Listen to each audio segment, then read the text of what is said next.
This is Ryan Watches a Movie, where we get our friend Ryan to watch a movie and tell us what he thought. Going balls out in the lumberyard, watching the grunion crawl magi. Little kids got naked and had lots of sex. Don't even waste your time.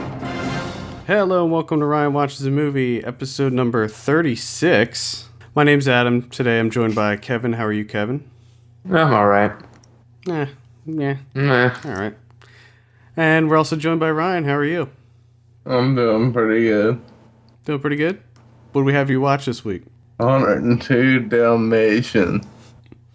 In honor of Seven Psychopaths coming out this week, we had you watch Disney's 102 Dalmatians, the wonderful dog-napping romp. Are you saying romp or rump? Romp? Which one makes sense, Ryan? It would be funny if we called it rump. Because yeah. Gotcha. All right, let's read the synopsis here. It says, Cruella de Vil gets out of prison and goes after them darned puppies once more. Why not? Yeah. Oh, great. We have a trailer here, so let's give it a listen. This is 102 Dalmatians. My client is not a laboratory animal. Dr. Pavlov, my client is cured.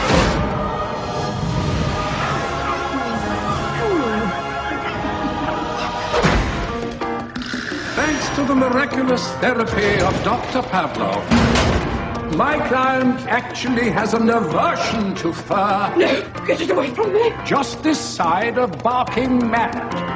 So you won't be wanting this then? The miracle of rehabilitation. If you repeat the offense, your entire fortune will go to the dogs. I'm Chloe Simon, your probation officer. You are going to help me be a useful member of society, aren't you? You have doggies. Domino, Little Dipper, and Oddball. The opportunity for redemption. Today, Cruella de Vil rescued a London dog shelter. There must be a statement. All right, I think we get it. All right, this is directed by Kevin Lima, and it also stars Glenn Close and Gerard Depardieu. Ryan, why don't you tell us about this? This f***ing talking bird that thinks he's a dog. A f***ing parrot thinks he's a dog. Okay. That's all I've said. Talking parrot thinks he's a bird. No, talking parrot thinks he's Yeah, a dog. that's what I meant to say. Is this Waddlesworth? Is that? Yeah. So Eric Idle is the talking bird? Yeah. All right. Well, I have a couple questions for you. First of all, 102 Dalmatians. Are there 102 of them, or did they just name it 102 Dalmatians? I don't know. I guess they just named it 102 for the sequel. Because at one point, towards the end of the movie, they have all the Dalmatians that they're trying to make this fur coat out of. And they put them on a big crate to ship to France. And there's not 102 in the crate. There's like maybe 10. So I don't know where the 102 came from besides I'll play on words. Okay, so that's a failure on that. I hate it when movies do that. The other question I had was, the Dalmatians, are they the same ones from the original one, or is this a whole new batch? I honestly don't know. But I do know that, what was the first one made? Do you have a copyright or a date on that? Yeah, the first one came out in 1996. And this one was made when, in 2001? 2000, I believe. Well, I guess I could buy the fact, because, you know, Dalmatians won't live that long. So I was thinking, if there's a big gap between when they were made, it definitely was the same dog. All the original Dalmatians are dead at this point. Oh, God. Things take a grim turn in the world of 101 Dalmatians. And also, this movie might be about Dalmatians, and regardless of the fact if it's 102 or 10, there are 101 Dalmatians, and there's one Dalmatian that doesn't have spots at all. It's just, and clearly, it's not a Dalmatian, even though they make it out to be. Well, Might have to fact check that. Well, I did.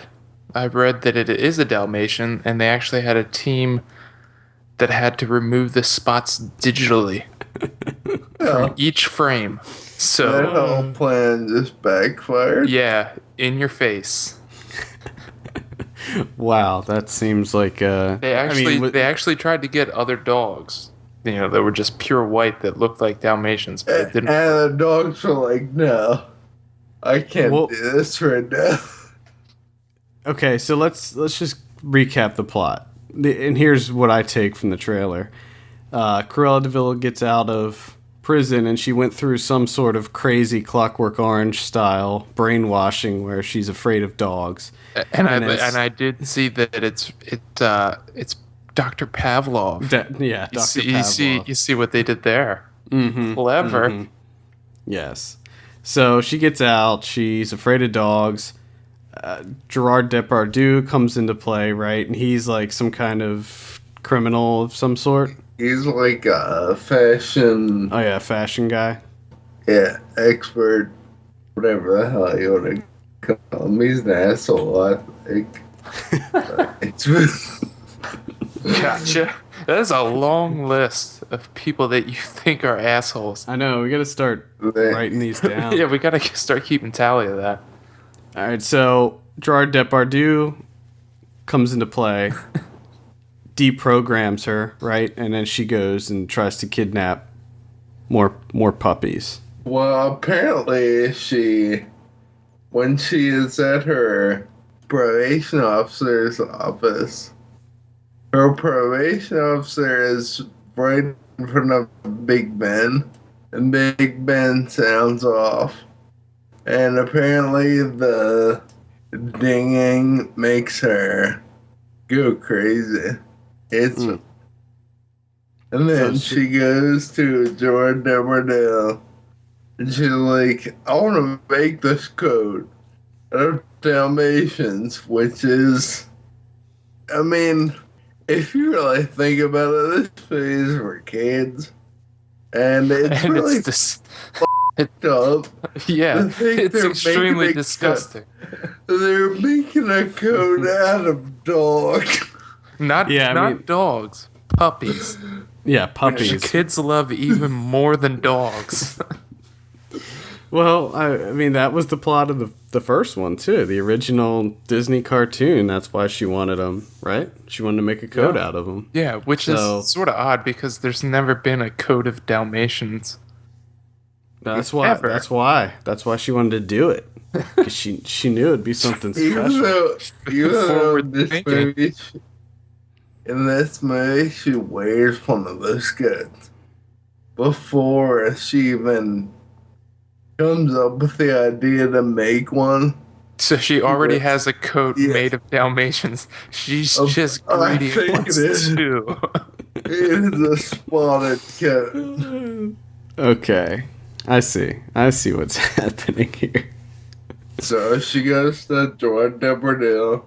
It says, "I can reinvent your career if you help me," and they try to kidnap puppies and murder them and make a coat out of them, and comedy ensues. Hijinks. And yes. Now, is this all one bat? Like, because in the first 101 Dalmatians, remember, it was like some freak of nature where there was like, or no, I think I have it wrong. Like, there was one litter that had like a ton of them, and then they gathered them up from other places, right?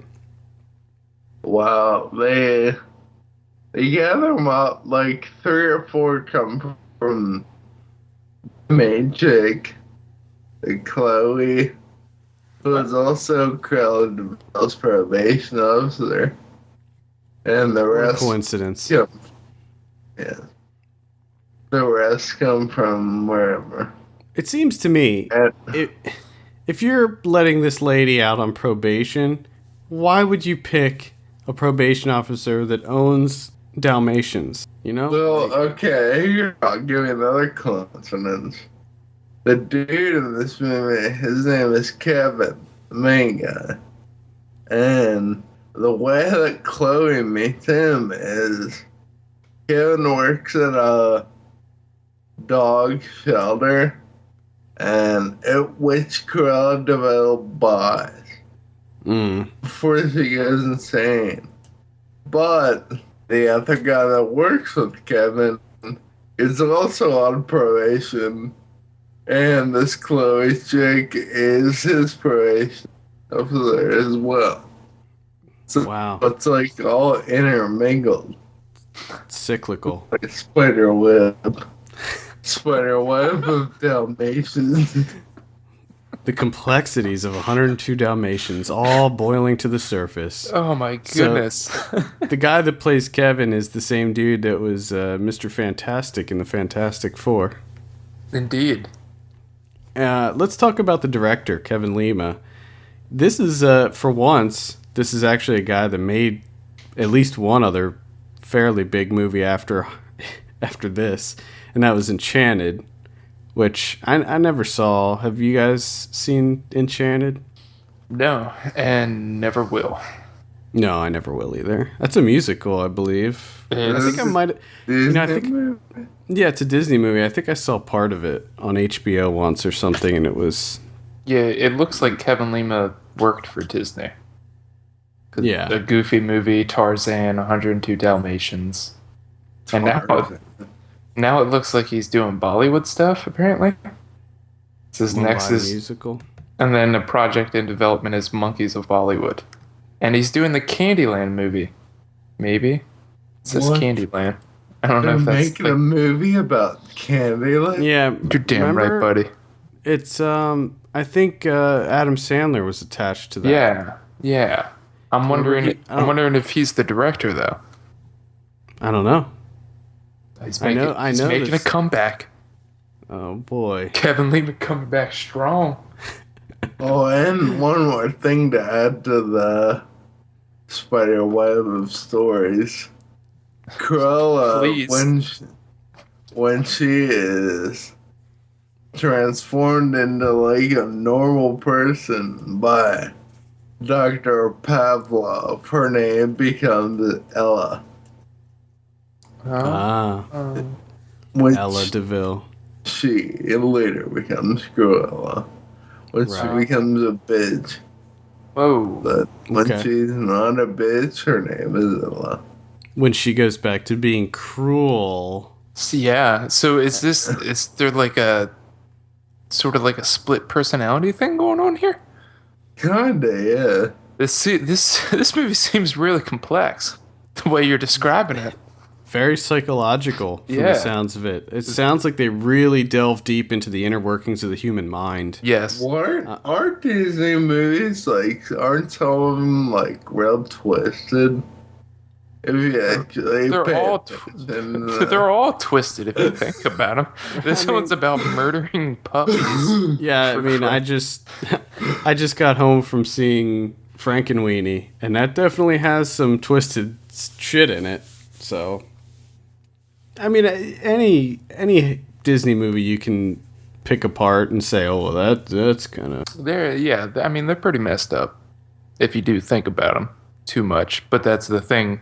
It's the great thing about kids. They don't think about that shit. So they're just like, yay. Well, I think, too, like, a lot of the kind of the landscape of Disney has changed over the years too. Like back when 101 Dalmatians came out, the animated one, it was like 1961 or something like that. A lot of the Disney movies would be probably considered politically incorrect for today's standards, at least the content. I mean, same goes for any of the old Warner Brothers stuff. Pretty much anything from back then. Yeah. They were all made by rich white guys, so of course they were politically incorrect.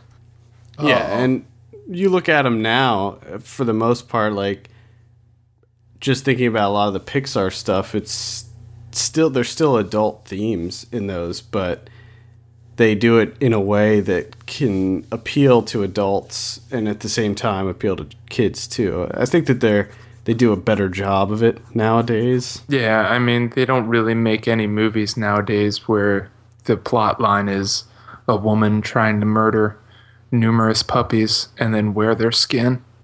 Yeah. You know. Now, I want to go back to this no spotted dog, because I don't really understand why they would go through the process of removing it. Like, is there something special about this one? Oh, that's the shtick.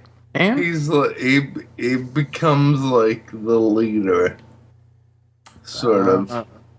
And his name is Oddball. nice. Of course. I mean, it just seems to me like, why would she even want that one? You know? Because the whole Why point didn't of... you just kill that one before it? just dump that one in the river. Yes.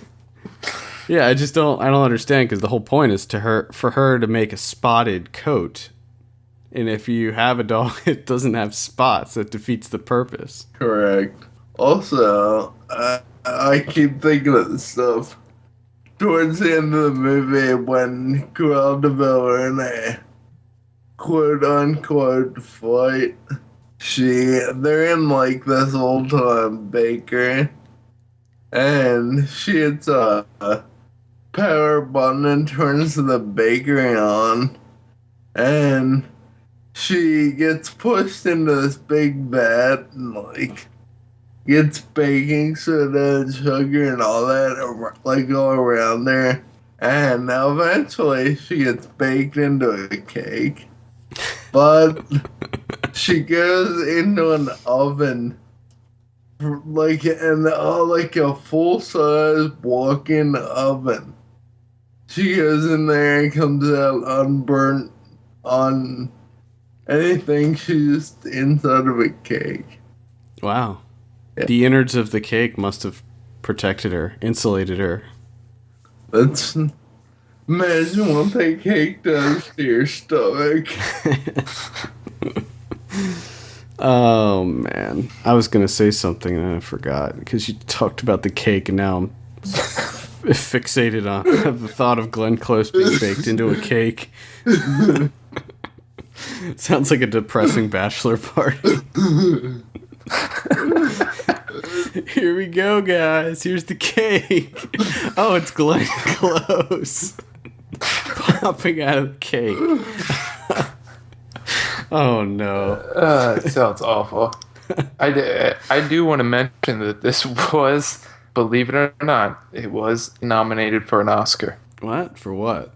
Best costume design. Okay. It was a fucking dog coat. Yeah, but you know how many Dalmatians they had to kill to make that? Oh man. There we go. The Oscar, was it nominated or did it win? Nominated. It did not win. There we have it. The Oscar nominated 102 Dalmatians. And now I'm wondering if they use that. You know how movies always use that, for like their DVD covers or whatever? I'm wondering if it actually says that on 102 Dalmatians. Why not? But it lost out to Gladiator. This is a more expensive DVD, because you know how Disney does it? They release a movie on DVD or Blu-ray and then they put it in the vault for like 12 years. Yeah. To drive the price up. This should never be released out of the vault, ever. Well, apparently at one point it was, but I don't think it was. It was like a long time ago, I think, because it's like $35 on Amazon. Wow, it is. Yeah, you can rent it on demand though. So if you want to see 102 Dalmatians, I would suggest renting it. Or you could buy the VHS, which is $6.95 on Amazon. Oh, there you go. So just pick get it on up VHS. Buy that, but how much the VHS player on Amazon cost? There's not many people have them. There's 169 used from 1 penny. Oh, there you go. So pick that shit up. Christmas is around the corner. Gift idea right there. 102 Dalmatians VHS with VHS player. Nice. Total. There you go. 1 penny. For both. All right. Anything to add before you give your drum roll? If you're more than like 8 or 9, you probably shouldn't watch this movie or have any interest in watching it. It also makes me think about the fact, like we said just a few minutes ago, that a lot of these kids' movies are starting to appeal more to grown-ups as well. So I'm wondering if movies like this are just going to kind of get lost. You know what I mean? Like, because if and when I ever have kids, I'm not going to show them 102 Dalmatians. Give me a break. Yeah. There's so much better films out there that both the adults and the kids can watch and both enjoy.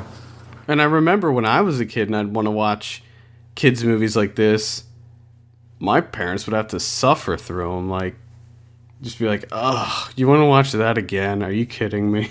If you ever have kids, the first movie you should have them is Antichrist.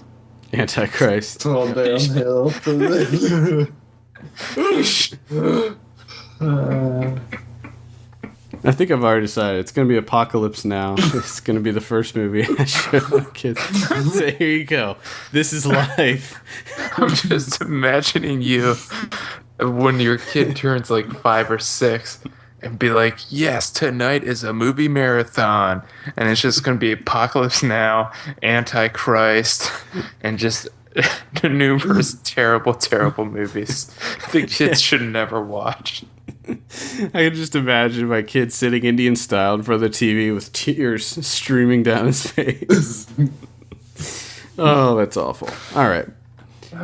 Let's give you your drum roll. Ryan, what do you give 102 Dalmatians? 3. 3 out of 10 for 102 Dalmatians. This isn't the first kids movie we had you watch. We had you watch a few of those. I know, it's fun. They're all dirty in there. Yeah, I mean, it's not going to be the last one, I can tell you that. No. Will not be the last kids movie. No, it's not. I certainly didn't sit down with a bag of popcorn to watch this movie. You should have. You should have watched it with your mom. She would have loved it. She probably owns this on I would have DVD. hated them. I would have absolutely hated them. Because now you probably would have thoroughly enjoyed this movie. And see nothing wrong with it. Yet she finds things wrong with like normal stuff. Normal stuff, you mean other than movies or just movies? Like quote unquote normal movies. What is it? Oh god. What was the last normal movie your mom watched? Romeo and Juliet? No. What the f*** is that Adam Sandler movie? Jack and Jill? Yes. Oh, that was with my grandparents. Nice. Oh. And they all loved it. We should start a segment called Ryan's Mom Watches a Movie. Yeah, I was just thinking that. Ryan's mom watches a movie, but we're not going to pick movies for her. We're just going to let her tell us what she watched recently. And she can just tell us about how she loved Jack and Jill. Or better yet, we could turn this segment into like a debate where Ryan and Ryan's mom watch the same movie and then debate it. I would never win that. You can argue with you can out argue your mom. I don't know. It'll be fun to listen to. Yes. Oh yeah, I would just sit back. I wouldn't even say anything. I wouldn't even be the moderator. I'd just sit back and listen. Oh yeah, Jim Lear style. Just go. 2 minutes for a rebuttal. And that was way over 2 minutes. Moving on.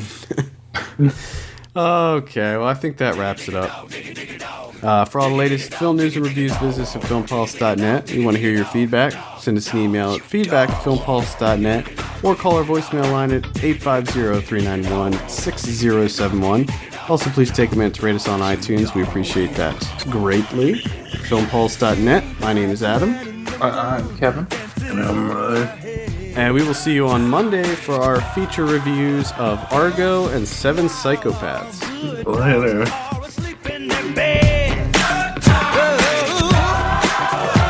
Smiling in their dreams at the crazy things people do. Yeah.